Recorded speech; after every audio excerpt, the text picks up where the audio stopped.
Star Trek Enterprise is a show that provides the origin point of many important Trek milestones. And this week, it's the Orion Ho train here on Feature Please, a heinous trip at Warp 5. My name is Joseph. I do not have a mullet. I am not good at Wushu Kung Fu. And coincidentally, I'm also not genetically augmented, so go figure. I'm your co-host, Peter. Peter, what episode of Star Trek Enterprise did we watch this week? We're getting into Enterprise Season 4, Episode 4, Borderland. No sign of Claptrap, unfortunately. First aired October 29th. Here we are, man, October 27th. It's so close to the synergy. I feel it. October 29th, 2004. This is written by Ken Lazebnik, who I do not recognize whatsoever. Directed by David Livingston, who has directed, I don't know, years worth of our content at this point? Yes. Billions of episodes of Trek. This man's name is well known to us. What's this guy done? Hold on, let me look at... He's only writes 2 Enterprise episodes ever. This and one other one called Daedalus. Some interesting things going on here. I'd actually forgotten about who our guest star was going to be. So the arrival of old Brent was pleasant. Little did I know this is going to be where Big Show popped up. Oh, yes, definitely. And boy, did they ever make use of Big Show being big. Repeatedly. Well, they're certainly not going to showcase great acting. No. They do what they can with them. And you know what? Big Show does exactly what he was paid to do here. Pick people up. In fact, I'm looking at the Memory Alpha and I see he goes above and beyond and gives some nice value add services where he picks up David Livingston as well. Not even on camera. He just looks thrilled too. Like he's like, oh, yay, take me for a ride. We wrapped up the episode 15 minutes early. What are we going to do? I still got everybody here. Oh, look, Big Show's giving people airplane rides.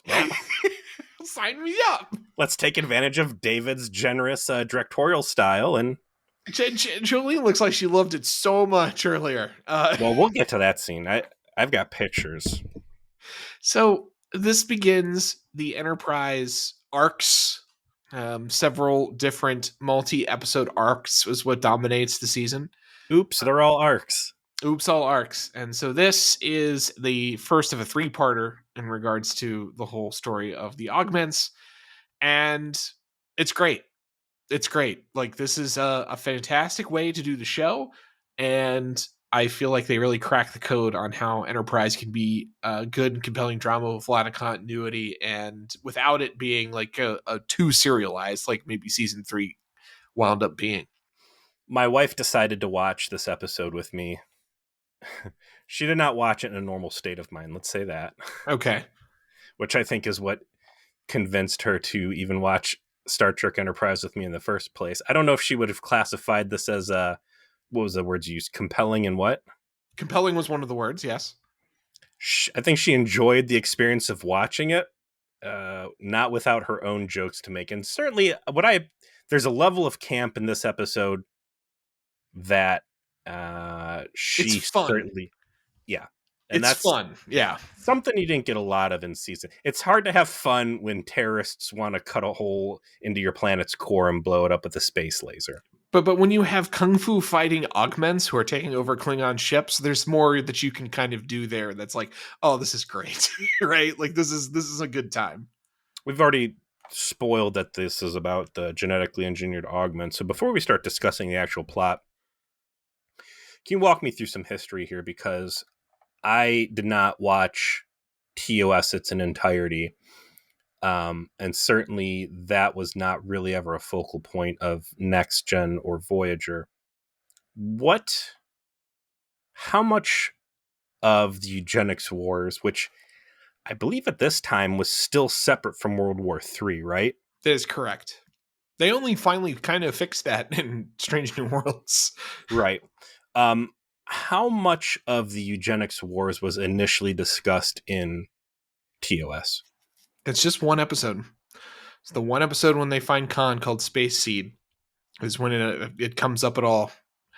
And they have like a little Encyclopedia Britannica moment where they try to explain who he is and why he was famous and what they were.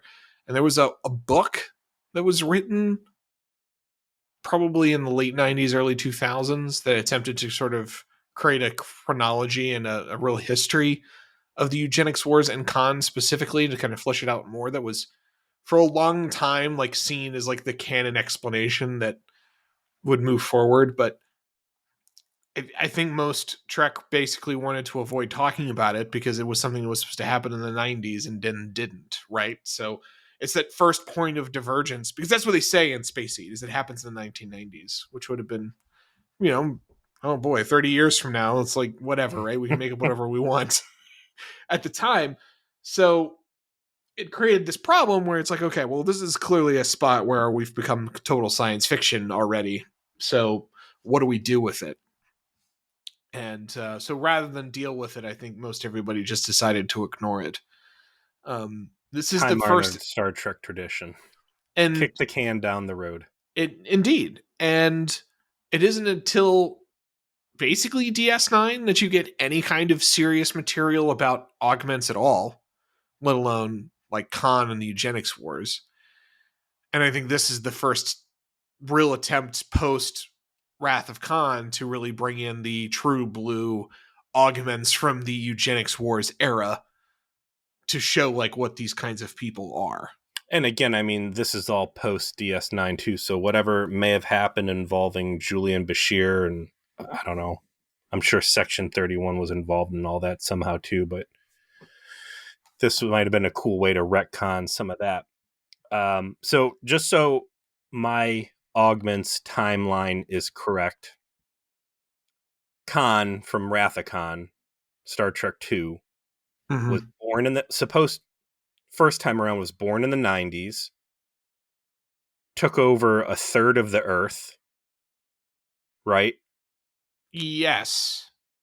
And then there was a eugenics war where the augment warlords fought amongst themselves and were eventually overthrown, and Khan led a contingent of genetically modified supermen out into deep space on a sleeper ship, which Kirk then encountered in 20 whatever TOS era was. Yeah, the 2200s. That is correct. You have it correct. And then that would not have happened yet. So Khan currently is on a sleeper ship somewhere out in outer space. Correct. And he is independent of whatever Eric Soong is involved in. Yes. Okay. So now that we've got that knocked out, we get into our cold opener, which questionable casting here, man.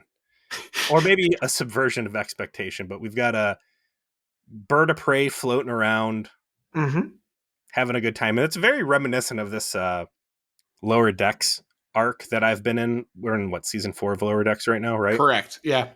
Where every episode like begins with a different race encountering the same mysterious vessel that they fuck with, and they get blown up and obliterated. And basically the same thing happens there. Only the ship doesn't blow up. The crew just gets fucking greased. We do have a brief return of J.G. Hertzler playing another fucking Klingon. Right. At first I was like, I know this guy. And I was like, that's the lawyer dude.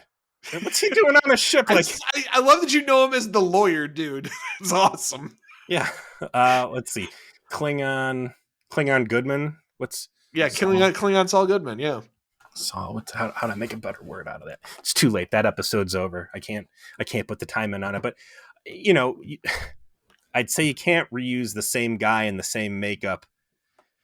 But that's exactly what they did with Hertzler, because he was a Klingon in DS9 and they used him as Klingon lawyer dude. But he is not Klingon lawyer dude. He is just hapless captain staring down the barrel of an ass kicking. And an ass kicking is in fact what happens here, because the two humans that are captured, who begin a motif of the augments, which will be 3 key elements. One will be they're all dressed in tattered black nylon spandexy gear. All of them have unkempt haircuts that border dangerously on mullets. And third, apparently one of the augment genes is being a huge stage level overactor, like your Ricardo Montalban, like that it's actually programmed into the genome.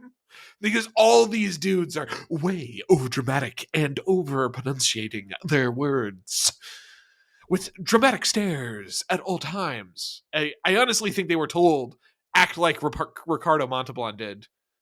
Like, that's just how all augments are. Not the best decision. It's very noticeable. They are patently bad and low points of the scene, and it really makes the interactions and the scenes that focus on these guys kind of painful to watch. Comic in one way. Also, they've got a nice diverse group, and I'd read a little bit about the augments on Memory Alpha. Like, there was a conscious decision to grab all of Earth's nationalities, so it's not just like one breed of Superman to rule them all. It's like, grab some Indian dudes, get some Americans, get some whatever, right? Yeah, black people. Very forward thinking of them. Oh yeah. So it's a UN of super soldiers. So this is all what, a product of the Noon, was it Noonien Soong Cultural Advancement Center? If we were to take Strange New Worlds as the canon on what developed the superhumans initially. But they got, even though, there's Asian dude, white dude, whatever, the common thread on top of everybody being extremely physically fit is like, they all have weirdly angular faces in their own weird ways. The lady, my wife pointed out during maybe I'll throw the picture up on the trauma support group, when she's having her initial like hallway meeting with one of the guys, like from the angle the camera hits her at it just looks like Benedict Cumberbatch. You'll have to show us that one. And she's like, doesn't she look like Benedict Cumberbatch with the wig on? And I'm like, well, it's funny you pick him of all people and say she looks like him, because he's one of them in Into Darkness. That's true. He's Khan, yeah. There's you're right and you're wrong, and we'll get to her in a second. I want to start in the cold open with the fact that we get some kung fu fighting, which is Wushu, which is the flashiest of kung fu's. It's we are talking big mule kicks. We are talking drop heels from full cartwheels, and like guys went for it on a stunt level, man. They're putting all of the effort in. We're talking about Klingons getting kicked down hallways like they're falling down mine shafts. It's such an exciting action sequence that my kids are upstairs screaming about it, that they were so pumped. I saw that they got awards for stunt performing in this one, which seemed like a real low bar. I guess when you're talking like early 2000 television, there's probably that level of stunts that you see at the beginning. Just not something you see. It's good. It was real good. These guys knew how to do it. They were probably hired because they were stuntmen, not actors. That's why they're bad at acting. That's why they're bad at acting. That's how. Now listen, I'm going to lay this on David Livingston. That's how you cover up bad acting. Jesus Christ, these people they got playing this, they look great. They can't act their way out of a paper bag. Tell you what, act like you're Shatner. You're going to miss the mark. You're going to end up looking like Khan. And we'll just say, you know what? That's the genetics. They take over the ship. We roll credits. We come back. Even fit in a little bit of Boondock Saints with that double pistol pull shoot, right? Absolutely. I thought they were going to take was it JG or HG? JG. Hertzler. I figured they were going to take him hostage or something. I'm like, you're not bringing in that guy just to blast out into space in the first 3 minutes. Come on. But they did. When we arrive back into the episode, we're actually in a very cozy little prison cell, apparently at Starfleet Command. And it's Brent, who is playing, as he always does, all of the Soongs. This is where this starts, right? He plays Data, he plays Lore, he plays B4, he played Dr. Soong in TNG, he played actually Dr. Soong a couple different forms in TNG, and now he's going to play Dr. Soong's ancestor. Later, he'll play Dr. Soong's other ancestors and son. Just have Brent play it all. But this is probably the best It's a version. nice retirement package. It is. It's a nice way to get consistent work and not have to be in the makeup. And I like Eric Soong. I like renegade genetic doctor Eric Soong. Let's go ahead and call him, because he's so many Soongs. And Eric, I mean, how do you keep track of him? Let's just call him for what he is. Evil MacGyver. I was going to say I was going to say Dr. Moreau, but yes. Evil MacGyver also helps. Yeah, and there he is, and he's in his prison that is furnished by IKEA. Real chill. Very nice. Does Brent Spiner have a son? No, doesn't say who his child is. That means his child is just him in a wig. I mean, he's gotten so good at playing his character's own family members that he's brought it into his own personal life. I mean, his kid might very well be like in his 50s by now, because Brent's in his 70s, so yeah, it's not like he would be a young man if he was born, when Brent was a young man. Yeah, but listen, let's sprinkle in some Hollywood here and assume he got married sometime in his 60s. Okay, fair enough.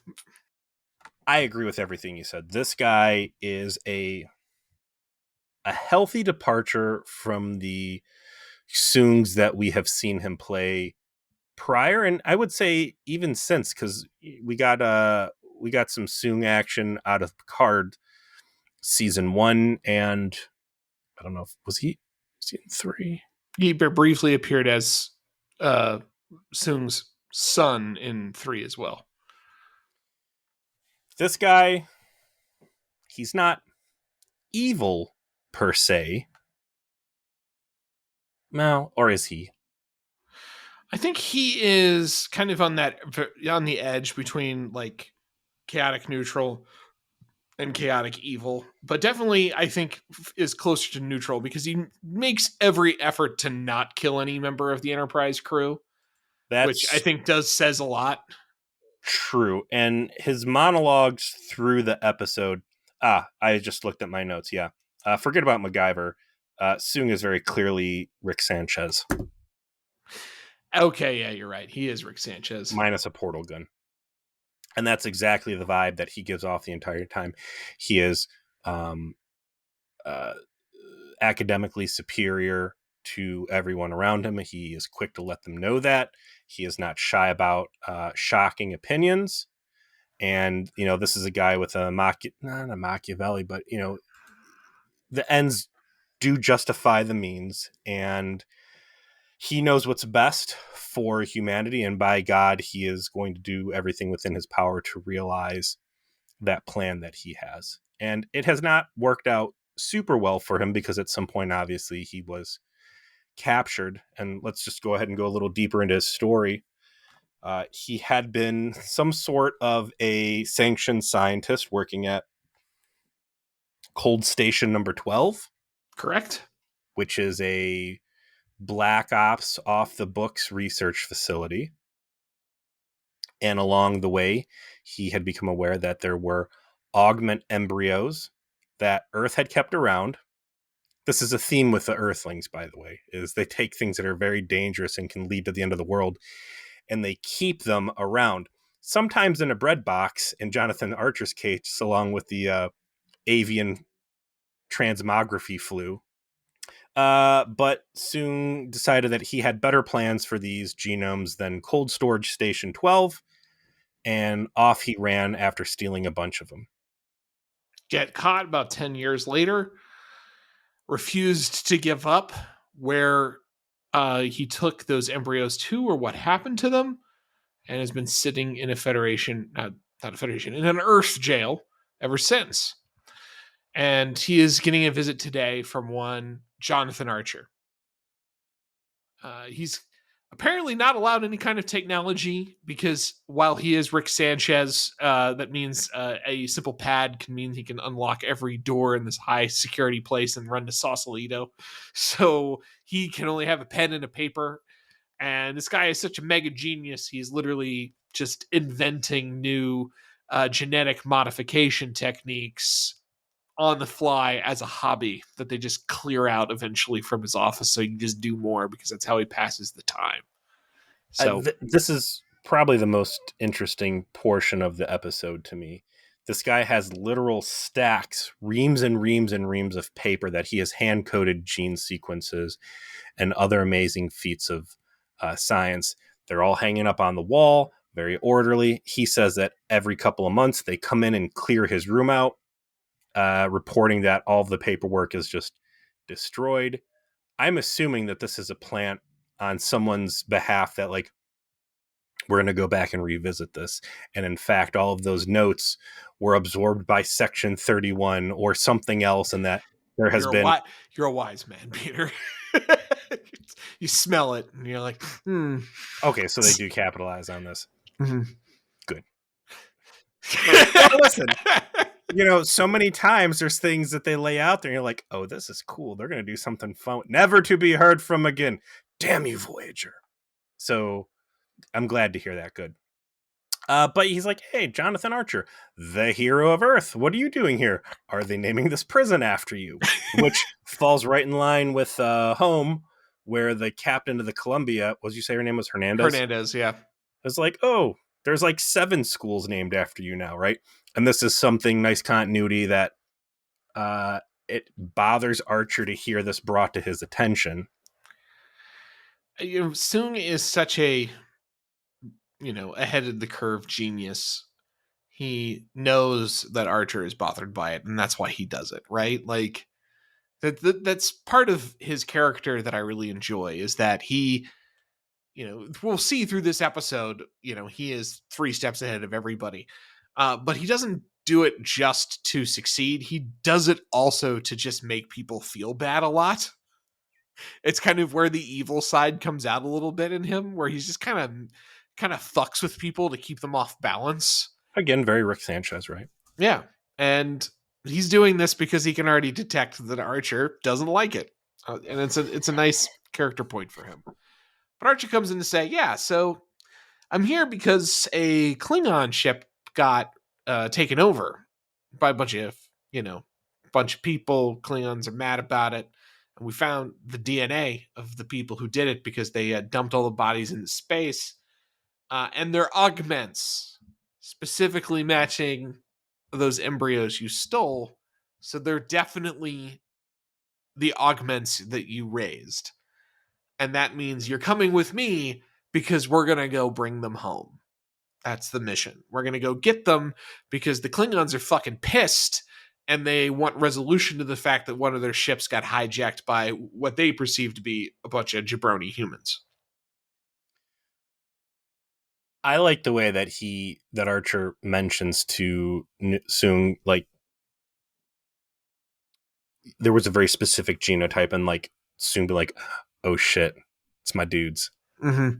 This is interesting. Ooh, yeah, like I'm nervous, but I'm kind of proud. Like, all right, they're adults now. They're going to do adult things. I like this. I hope that they had the foresight to change out of the clothing I just left them in, and they're not just rapidly expanding in their bodies, shredding the clothing slowly until it's scraps left on them. Archer, it's a TV show, so of course he has to bring him along. We find out that the Makos are still a thing. Yeah. Archer had reinforced to Hernandez that space is a dangerous place. Bad things happen. Bringing commandos on the ship, the exploration ship, is in fact a great idea. And he continues to make the smart move, which is bring badass red shirts along to deal with nonsense. Hayes, I would say, is noticeably missing in this episode. I could have really went for some Hayes expertise. Oh yeah, like him telling him like how he's gonna guard him or what to look out for, or just to put up a credible fight, because the Makos, unfortunately, he let all the good Makos. They either all died on the suicide mission to the Death Star, falling off the bridge, or they have since transferred off and are with their families, and they've left only the bad ones behind. Yeah, Tonfa Girl was definitely one of the ones against Jabroni. Did you notice that? Blonde Tonfa Girl? No. Brunette Tonfa Girl. Oh, by the way, if you're if you're watching the news in October of 2023, you probably saw hot Israeli Mako on the news. Unfortunately, because apparently after she was done being a hot Israeli Mako, she's involved with fighting anti-Semitism. So Noah Tishby still be out there doing her thing. Good for her. Yeah, I saw that. I was like, I remember her from Star Trek. We just watched that. Yeah. I creeped her on IMDb. They transfer him up to the ship, which, is like bringing the dude from Silence of the Lambs, Lester. Hannibal Lecter. Yeah. Yeah, I mean, he's not eating anybody's faces, but this guy's getting away. Would have been funny if they brought him up in the face mask on the hand dolly and like just cart him in. Oh, they brief the crew, like, and they're all in their civilian gear. They're clearly still on vacation. And he's like, "Yeah, sorry guys, we're gonna launch in 6 hours. Get your shit. We're back in action now." And they Legit, again, they tap the right boxes. Why does it have to be the crew of the Enterprise? Well, we've got the most experience out in space. The stakes here is war with the Klingon Empire, and we're a proven team with past interactions with the Klingons. He doesn't mention it, but it's like also, they fucking owe me. How did they resolve him being a fugitive? Duras came after him and he killed Duras. Right, yeah. So he got convicted. Space lawyer Klingon was not able to get him off. He was supposed to serve 10 years. And Rua Pente, and then just Rua Pente, which is a death sentence, but without saying it's a death sentence. They got out, and then it came back up where they're like, he fucking escaped. Go hunt him down, Duras. He beat Duras's ass in the hyperbaric veil or whatever, but he's still a fugitive, right? Yes, he is. He's a fugitive from Klingon justice. I don't know if this is the right man to have lead your efforts to smooth things over with the Klingons. I mean, the logic makes sense to a degree. If you're going to send someone against the Klingons, it should be somebody who's proven he can beat them, which he has. He's legitimately just killed Duras. He's not going after the Klingons, though. He's going after the people who killed the Klingons to resolve things. And arguably, I'd say there's a high chance he's going to encounter Klingons. Like, maybe this would have been a job for, like, all right, Archer, you're going to go out and deal with them, but hey, just in case you have to get on the view screen and talk to the Klingons, me, your boss, in case you forgot, Admiral Forrest, I'm going to give you this chest of zany costumes that I've used to torment you in the first 2 seasons. There's a lot of good mustaches in there. Just grab one, slap it on real quick, and say your name's Jonathan Bowman. Don Marcher. When the crew gets briefed. Oh, the only improvement apparently to the Enterprise for season 4, just to show that again we're very budget friendly around here, is that the chair is nicer. The captain's chair gets an upgrade. It looks like it's got a little bit more technology on it. Seizure lights is what I called them in my notes. He's showing this chair off, and there's just 4 ultra bright LEDs blinking. Blue LED lights are very important because around the 2004 to like 2008 years, bright ass blue LEDs were the official light of the future. They put them on everything. If you had a router or a cable modem in your bedroom in college, you would know that the lights are so bright they just lit the entire room up the second you turned the lights off, and it would just blink. Yeah, I remember I had to put tape over mine. So me too. They made special tape that was like tinted tape to bring the lights down on these fucking things. Same with like every single HP computer had the bat signal of power switches, and it was these blue lights. So being Jonathan Archer and sitting in this chair with these lights just blinking in your face, I can only assume it's going to be a key component to a future Space Madness episode. That chair, I read, was the Enterprise E's chair after the end of Nemesis in a cutscene. Yes, it was. And it was like a seatbelt. It was a real dumb thing that they cut. That's right. Yeah. The seat is an interesting discussion point because of that god-awful episode where they get Space Madness and Trip Space Madness. It is he's going to obsess over engineering a chair. So I'm installing the new chair. Cute, right? Right. I've been It, watching the show, like I can appreciate the continuity. and that's also the spot where Trip and Paul first have a little bit of their conversation about what happened after T'Pol had her wedding. Trip is, still kind of forlorn over it, obviously, and asks her how the honeymoon was because she was there 2 weeks after Trip had left. And they finish the conversation later to say, like, T'Pol like says, "I went to go meditate alone," as if to say, "I did not bang this man. I don't like him." Like, I like you, Trip. Like, they're still kind of keeping that going a little bit at a time, which is good. I like you, Trip, but I like my mom's tenure more. Do you know how good the Vulcan retirement package is? We are We going live to for be a living. long time. Those pensions are necessary. So, Listen, at the end of the day, Trip, I'm a numbers girl, all right? You guys, your little blips on our radar, us eternal Vulcans, pensions are forever.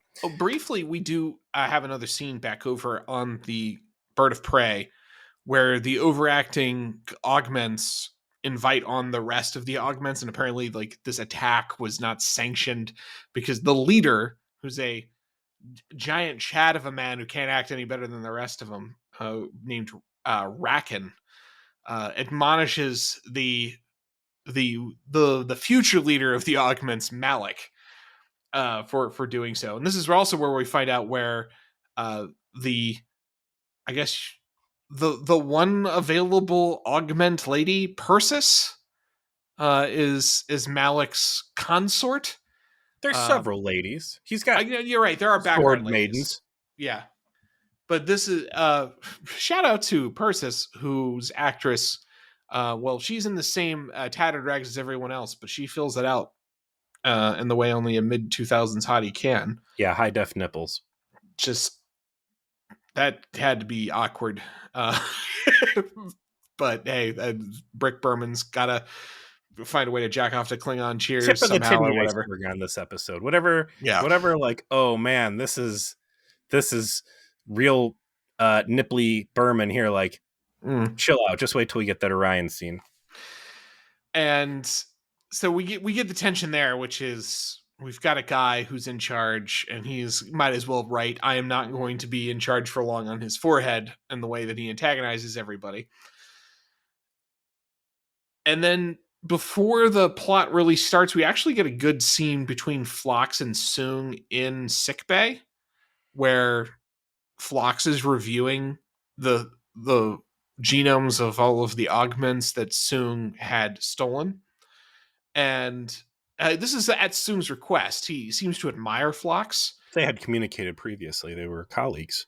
And Phlox, I love Phlox in this scene because from the beginning he's clearly quite disdainful of what Soong has done, while Soong is trying to be solicitous of his approval and showing how sophisticated his work is. Like, this isn't all from the 21st century. I added some things myself. I altered the genomes, and he thinks that Phlox is going to be accepting of this because Phlox is a Denoblian, and Denoblians use genetic engineering. It's quite successfully, apparently. Little does he know that Phlox refused to give genetic engineering assistance to the Mr. Rogers people because he's too good for that stuff now. Space has changed him, but not changed enough that he was, hesitant to make a clone of Trip, which he would later go on to brain harvest. So Phlox is a complicated guy. Nunez Sanchez does not understand the intricacies, and they part on somewhat bitter notes. There's also a follow-up scene to the bridge chair part where Archer calls T'Pol into the ready room. Oh yeah, it gives her a gift. Well, they discuss real quick, like, where they're going. I think that's where T'Pol, no, it was the meeting where T'Pol's like, Vulcans aren't really too thrilled with this part of space, which we kind of glossed over. So this borderland where they're going is basically Space Ghetto. And this is the space between the Orion slaver syndicate and the Klingon Empire. Two bad days that taste bad together. And only bad motherfuckers go in there. So it's going to be a doozy. The Vulcan's efforts to make peace in this area have not been great. And then Archer's like, okay, cool, thanks. Also, here, I brought you a gift. It's an ugly little wooden box. And I'm like, gee, that's an interesting way to store a uniform. Because he is just like, congratulations, you've got your new pips on your velvet jumpsuit. Same old velvet jumpsuit. Oh, with a mission patch, too. She's got What? the Enterprise mission patch on there, too. Yeah. Yeah, they really decided that, Jolene, no, sorry, you're on the show for a reason. You're not getting into a jumpsuit. And the lady's got to be on clear display. And so we're just going to put some pips on there and a mission patch, and we're going to say you're in uniform. How in the fuck? He gives her the box. She opens the box up. It is not a uniform folded impossibly small. It's a fucking compass. Compass. Yeah. I'm completely at this point focused on the fact that she's still wearing, as you recall, these is not like Vulcan uniform. She is wearing civilian clothes. This is like crushed velvet loungewear. Okay, this is like you right now. You're wearing a black T-shirt that looks like an Old Navy T-shirt, right? Yep, nailed it. And you're off serving on the Enterprise, and they go, Joe, you've been with us 2 years now. You're one of the family. We're going to bring in the crew. I'm going to pin these military rank insignias to your Old Navy T-shirt, and then I'm going to give you an iron-on mission patch, and you're going to wear this on your fucking graphic tee. You'll be wearing a Back to the Future T-shirt with a fucking Enterprise mission patch on it. The next time I have to cosplay or that I go to a Star Trek convention, that's what I'm doing. I'm just take here. Look at this. As a matter of fact, I'm wearing an old Sears T-shirt because I'm an old fucking. I used to work for Sears. For any young listeners, which I know we don't have, that was Amazon before Amazon. And I'm gonna put some pips on here, and then I'm gonna iron a fucking Star Trek patch. I'm sorry, an Enterprise patch on there. I'll just be like, look, I'm a field commission. This is how serious she takes the position. She just took her regular everyday clothes. Why stop there? It would be more special. I would feel it'd be more thematically appropriate if she just wore that little tiny ass toddler button-up shirt, pajamas. Yeah. Her massage parlor pajamas, and just put the pips and the patch on there. Ridiculous. Get her a new jumpsuit. Go grab something out of fucking 7 and 9's baked potato tinfoil era and have her in like a silver. At least put her in like Professor, what was it we would call it? Professor Kung Fu. Whatever she fought the Klingons the last time wearing on that terrible. The white jumpsuit. I think it was Professor Disco. That's what we call it. The Professor Disco. Yeah. Okay, I remember now. Ridiculous. And she's like, oh, cool. Thanks for your old fucking garage sale compass. I'll be sure to keep this on top of my bed next to the old plate full of peaches that Trip left behind. They're rotted now. Oh, they saved the day. Blown up at some point by the Xindi. Yeah. I do like that the scene demonstrates how far T'Pol's come in acceptance, where now, like, not only is she a member of Starfleet, but like Archer went from hating her presence to giving her gifts. But wow, yes. That's a trip. It's been so long, I forgot that he used to be so shitty to her, despite. Yeah. Well, he never wanted her. She was put on. And then he quickly made nice with her and then reverted back to being a petulant racist. And then he had to ask her to stay without officially asking her to stay. Yeah, that's been a pretty good journey between them. Yeah, now she is the respected first officer of this ship, and he is happy to have her there. So they get into the Borderlands and immediately get jumped by the Orions. If you want to talk about, by the way, a very clear spot where the budget-friendly nature of this new mode of operating is that they only actually made 2 effect shots, including the Orion ships, but they needed to use 3. So when the Orions show up and attack the Enterprise here, they reuse this exact shot later, except the Enterprise fires back. So they just add some phaser strikes in.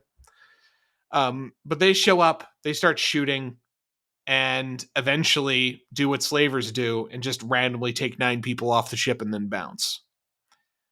One of them is T'Pol. So they've got to go find what happened to their dudes.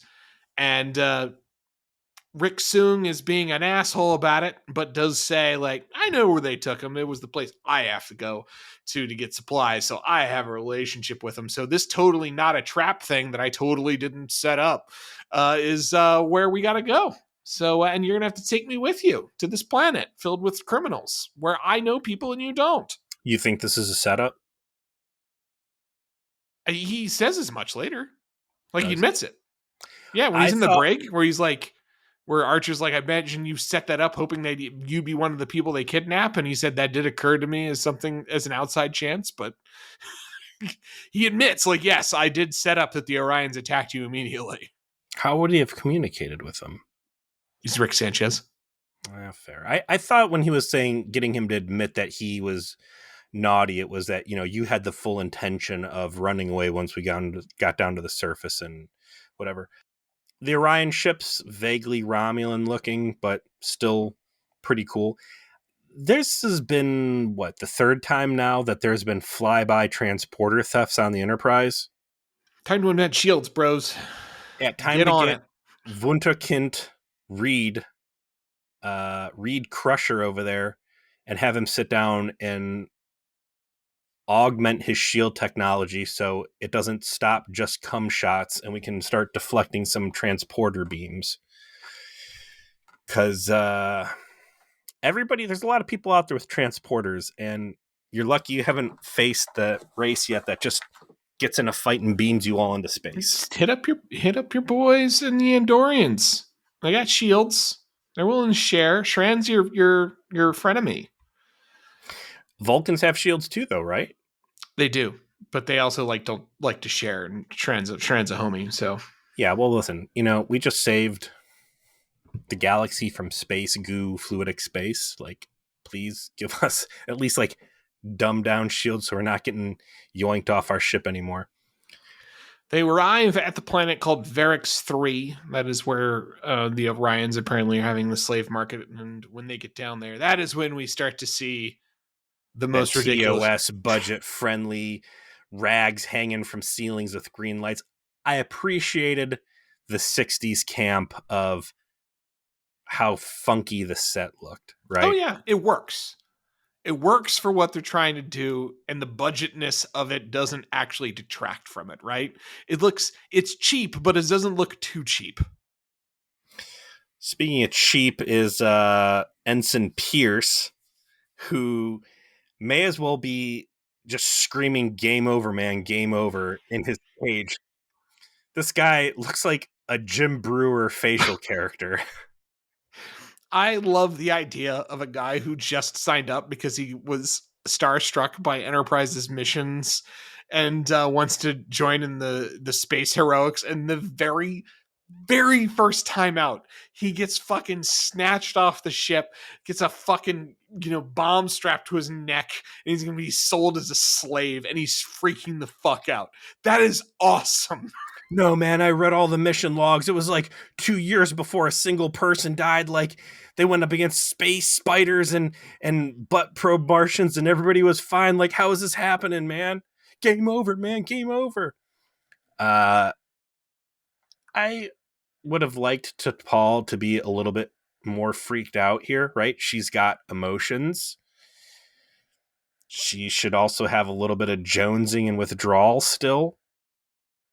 She should be in arguably the most stressful, scary position she's been in yet. So I think we could have been afforded some sort of an emotional lashing out here, especially I think at Ensign Pierce's expense. That would have been really like this whole dude's worldview rock. Like, he's on Enterprise, his first mission out, he gets enslaved, and then he has a Vulcan like flip out and yell and get very emotional on him. Or just slap him or something. Just slap him. Sure.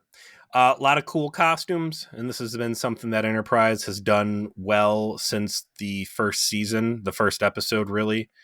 A bunch of weird aliens wearing a bunch of campy 60s era stuff.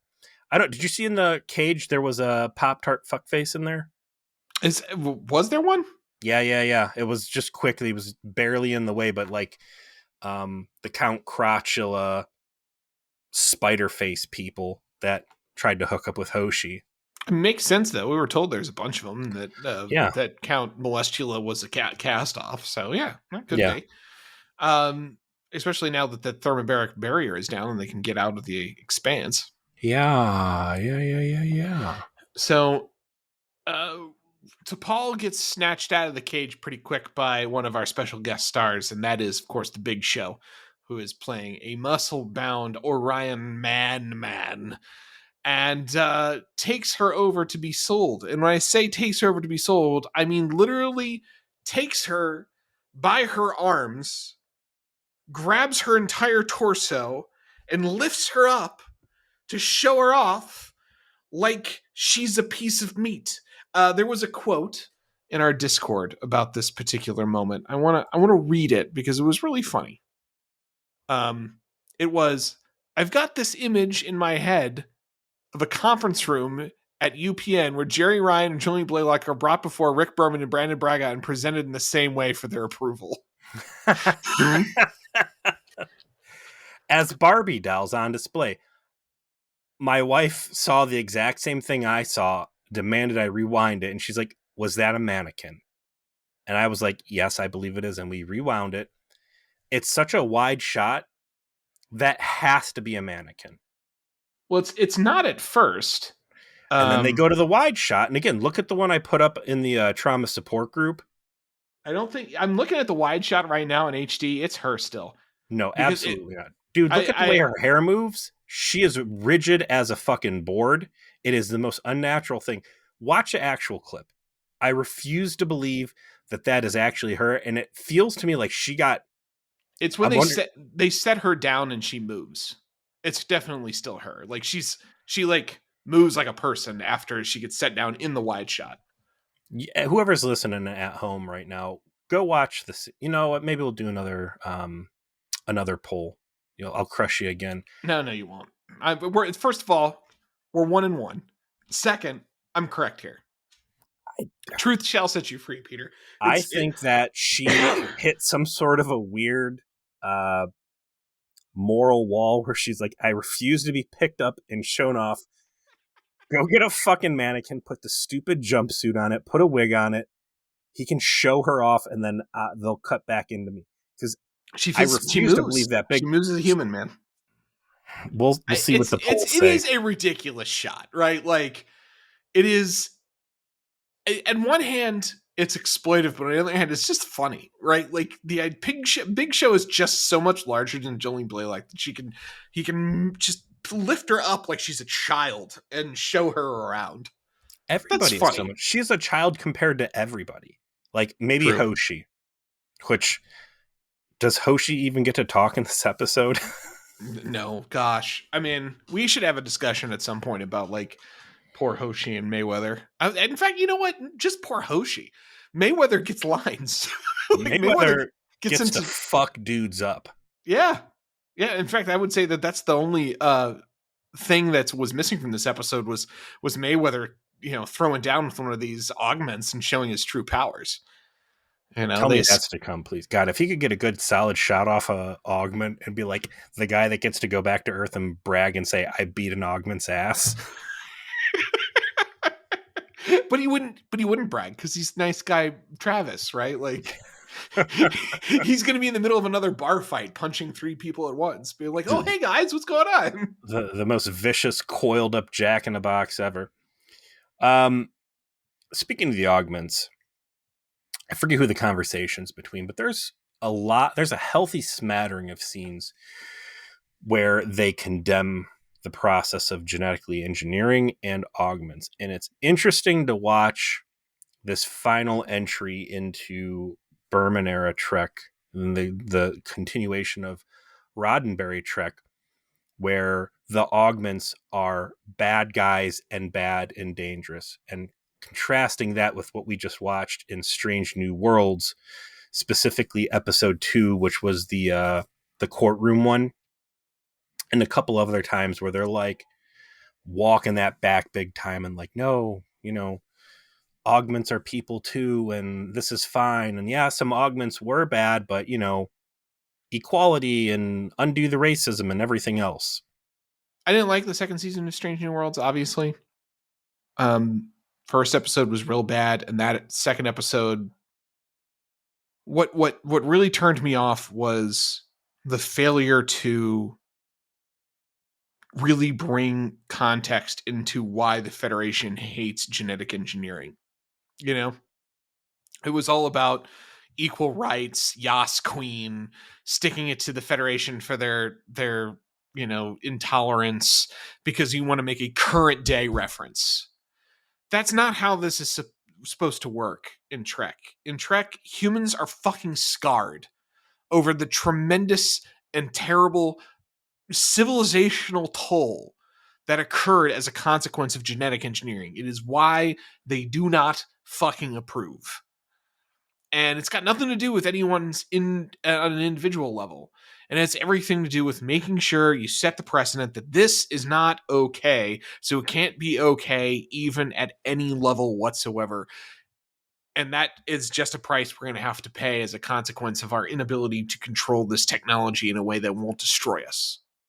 Right? We came too close. We're scarred. We have PTSD. The hard thing is that if you'd only take up through Berman, you can say, well, listen, a side effect of being a person that is 5 times stronger than a normal human and all of this hyper intelligence is you're just fundamentally fucked up. Like these guys, the way they're talking, their crazy violent streaks and this other stuff, like that is a byproduct of that. When you make number one, what's her actual name? Una Chin Riley. When you have this magic reveal that, ta-da, I'm an augment after all. Was that a human colony of augments, or was she an alien? She's an Illyrian. Okay, so you can still make the case that human augments have this psychopathic tendency, right? But I still think that like having her be this very warm, nice, matronly lady muddies that water. But it does. It's the problem is. It's also because, as the Noblians point out, they use genetic engineering all the time. So it's not that genetic engineering is wrong; it's genetic enhancements, extra abilities, which clearly Una has, is where they draw the line. She is quite the X-Men, yes. Nice. Yeah. Peter, it's almost an hour here. We are really not halfway through the episode. Do you want to call this a 2-parter? Do you want to return to this next week? Yeah. I feel like there's too much richness on the bone here. So we're going to return to this. Why is this such a monumental episode? That's interesting. I think it's because we get to talk so much about augments. We get to talk about like Star Trek lore and Brent Spiner's family. Brent Spiner and like what is like Soong's story and how Data came to be is part of this. Like and really the first time that Berman has gone both hands on Berman's gone 2 hands on to Roddenberry era topics, like really embraced the TOS camp. So I think we should just keep talking about this next week. So all right.